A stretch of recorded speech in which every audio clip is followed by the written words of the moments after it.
আমি সায়নী ঘোষ লোকসভার সদস্য নির্বাচিত হইয়া ঈশ্বরের নামে শপথ করিতেছি যে আমি বিধি দ্বারা প্রতিষ্ঠিত ভারতের সংবিধানের প্রতি প্রকৃত বিশ্বাস ও আনুগত্য পোষণ করিব।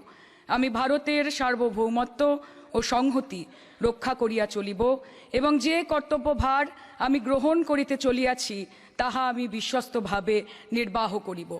জয় হিন্দ, বন্দে মাতরম, জয় বাংলা, জয় যাদবপুর।